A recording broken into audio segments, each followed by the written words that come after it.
Welcome back to the GCN Racing News Show. Coming up this week, Mayhem at La Vuelta a España. With no dominant team or rider, it seems like anything could happen on any stage. I'll be wrapping up the 9 we've had so far in what has been the most open and unpredictable Grand Tour of the season. I'll also look back at the Deutschland Tour, Tour de l'Avenir and Bretagne Classics. Apologies, we're a day late, by the way. It was bank holiday in the UK yesterday, so we were off work. This week in the world of racing, we learnt that even a double lunge to the line wasn't enough for Wout van Aert to beat Pavel Bittner on the Stage 5 sprint of La Vuelta. We also learnt that a 58k solo escapade in 40-degree heat is not that easy. I never suffered like this before. It's so hot out there. I mean,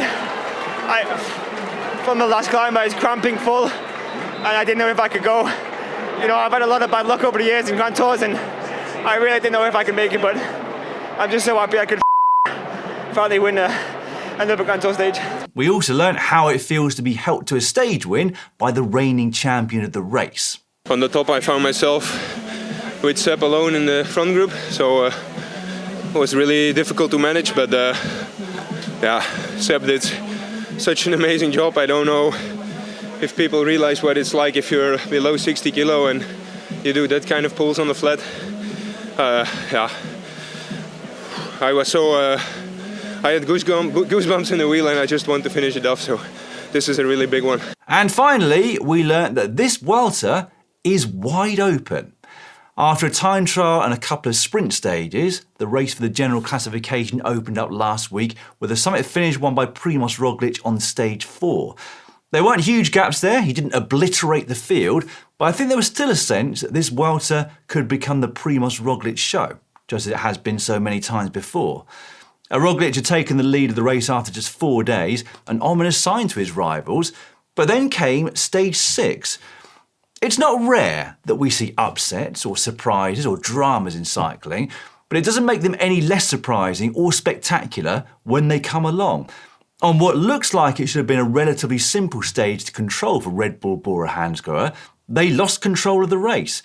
Now, a lot has already been said about that stage and what they should and shouldn't have done, so I won't go into great detail, but what they came up against that day was a Ben O'Connor on the best day of his life. Red Bull had placed Florian Lipovitz in the group up the road and hoped that would be enough to persuade other teams to control the gap.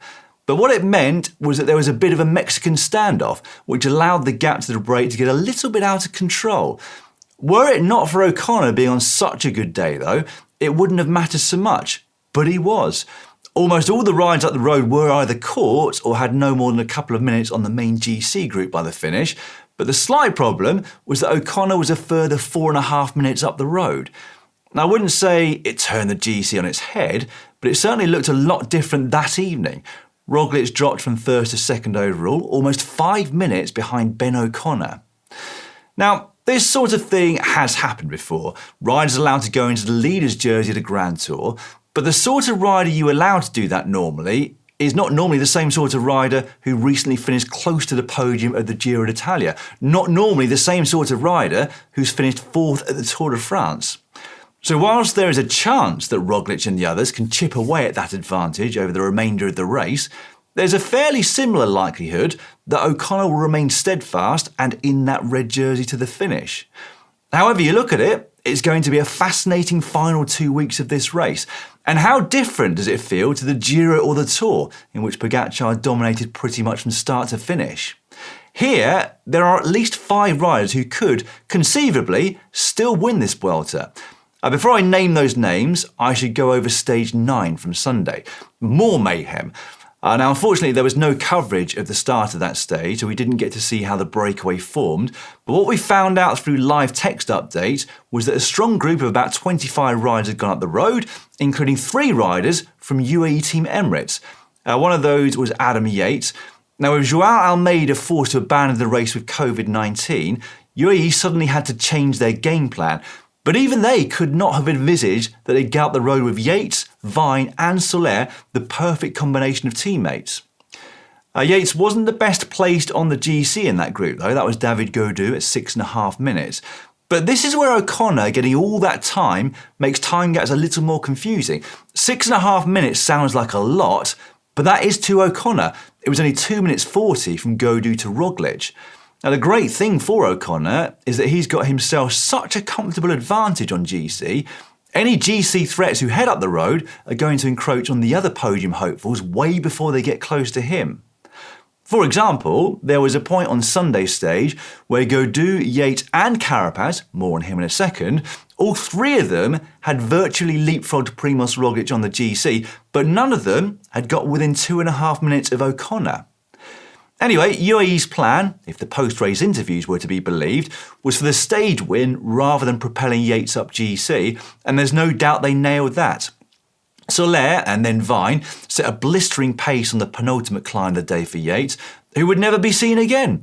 Gaudu couldn't match the pace, Carapaz couldn't close the gap. On to Carapaz then, and what a gutsy ride by him and by EF. So he attacked what was left of the main group with about 80 k's to go, and whilst he had some decent help from teammates James Shaw and Darren Rafferty, he did a lot on his own. Bear in mind that all the people who attacked that day, only Yates and Carapaz held off that GC group. That was some ride by both of them. On to that GC favourites group then, and the final climb on Sunday was very interesting to watch.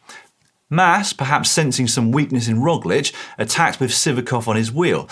By the top of the climb, he'd put over a minute into Roglic, and you've got to feel for him that he lost all of that on the run into the finish. That was in part due to almost crashing himself on the descent, but mainly because the group behind worked really well together on the final flat few kilometres. So you've got to feel for him, haven't you?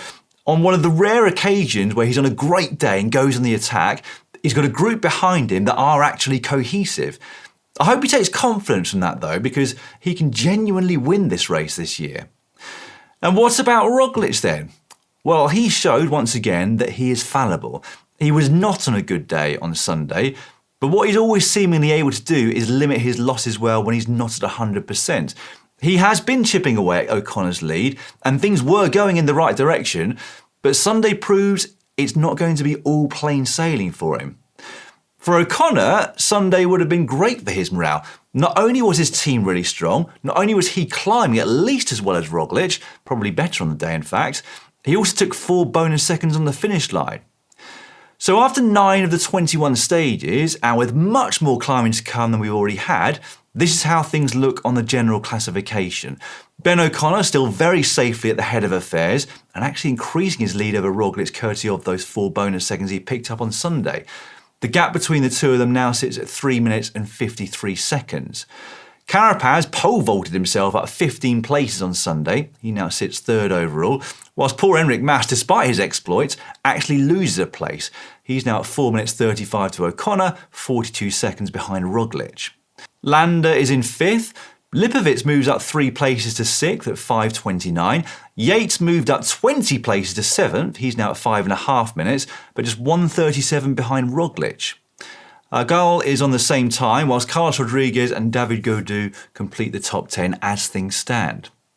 Incidentally, Sivakov is now up to 11th, so despite Almeida being out of the race with COVID, despite Del Toro losing a large chunk of time, UAE Team Emirates still have cards to play in this general classification. Sunday was a stage to forget, unfortunately for Sepp Kuss. The defending champion lost close to 2 minutes on the main GC group and is currently 14th on GC. As we've seen though, almost anything can happen at this Vuelta, so I wouldn't even count Kuss out completely just yet. With 11 stages to go then, it feels like there are at least 5, if not more riders who could still conceivably win this race. O'Connor and Roglic are the 2 most obvious candidates. The Australian certainly doesn't look like he's cracking anytime soon, and as I said, it'll have taken a lot of confidence from Sunday's performance. Carapaz, he'll be more closely marked now that he's 3rd overall, but he's also the sort of rider who's not afraid to risk a podium place to go for a win, which makes him a very exciting prospect for the last 2 weeks. Mas will look back at Sunday's stage and start really believing that he can win the race. That's got to be one of the first times, I reckon, in his career that he's dropped Roglic mano a mano on a really big mountain. And there's plenty of climbing still to come, obviously, in this Vuelta. Mikel Landa, been consistent without being exceptional on any stage so far. I don't see him risking everything by going up the road in an early breakaway though. Red Bull might use Lipovic again to marshal breakaways. I mean, I don't think they should, personally. I think they should be all in for Roglic, but they might. Decathlon could conceivably do the same thing with Gal. And Adam Yates might already be looking on the road book for the next opportunity to sail up the road in a breakaway.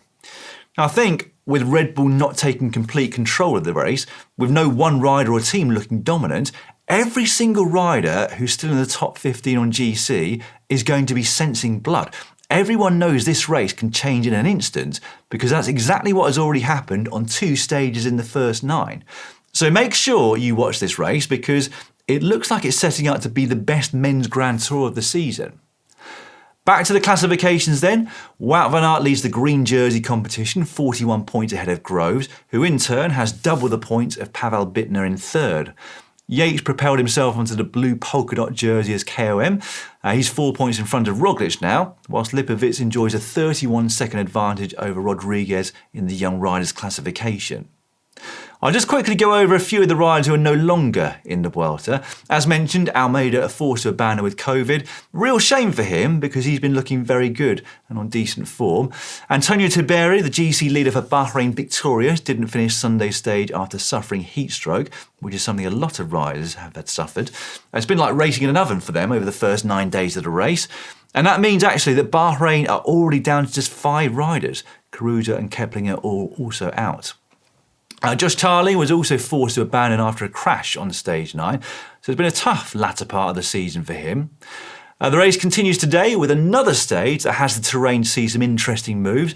The biggest climb of the day, at least in terms of altitude, comes near the race start, and then there are a trio of climbs back to back in the final third of the stage, culminating in the first category Alta de Mugas. You'll be able to watch it and the rest of La Vuelta live on Discovery Plus, where you'll also be able to watch a full season of bike racing both live and on demand. Just before I move on, a reminder that we have a huge Spanish collection range over at shop.globalcyclingnetwork.com, including this very hoodie, plus a large number of different t-shirt designs. We've also got a special Spanish-themed GCN Camelback water bottle, so head over to the website if you'd like to see what's on offer. Every single purchase you make really helps us out here at GCN. Right, other races now, and I'll start with the Lidl Deutschland Tour, in which all 5 stages and the GC were won by Lidl Trek riders. Jonathan Milan got the ball rolling with a victory in the prologue ahead of teammate Mads Pedersen, and then backed that up with a sprint victory the following day. Pedersen himself won a 3-up sprint on stage 2 ahead of Tobias Johannesson and Archie Ryan, which put the Dane into the race lead. Milan was back on it on stage 3, the only other bunch sprint of the week, and then it was Pedersen's turn again on the 5th and final day. He got the better of Danny van Poppel in a small group sprint there, and that result was enough for van Poppel to finish second behind Pedersen on the GC. Johannesson was third.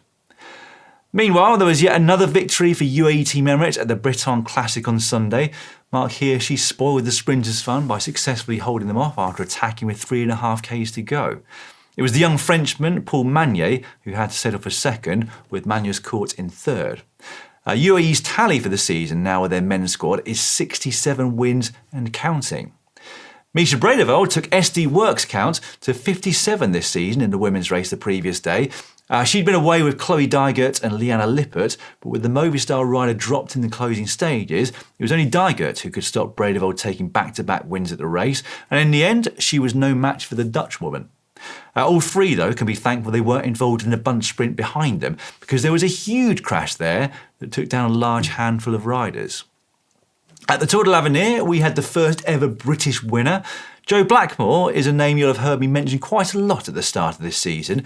He'd won the tours of Rwanda and Taiwan and the Circuit des Ardennes by mid-April, before winning the under-23 Liège-Bastogne-Liège and really impressing at the Brabantse Pijl Classic. So the Tour de l'Avenir marks his 4th stage race win of the season so far. He was pushed very close, though, by a young climbing sensation by the name of Pablo Torres. The last stage finished on the infamous Colle de la Finestre, where the 18-year-old put 3 minutes 43 seconds into Blackmore, leaving him just 12 seconds shy of the overall victory. Torres' time on the Finestre was a new record, according to a couple of people who keep their eyes on these sorts of things. He rode up it over a minute quicker than Jose Rojano in 2011, the previous record, and 3.5 minutes quicker than Chris Froome did in 2018. You may well remember that was the day that Froome turned the tables in the Giro d'Italia and propelled himself into the race lead. In the women's Tour de l'Avenir, 19-year-old Marion Brunel of France won the overall, just over 2 minutes in front of another 19-year-old, Canada's Isabella Holmgren, the junior world champion in cyclocross a couple of years ago.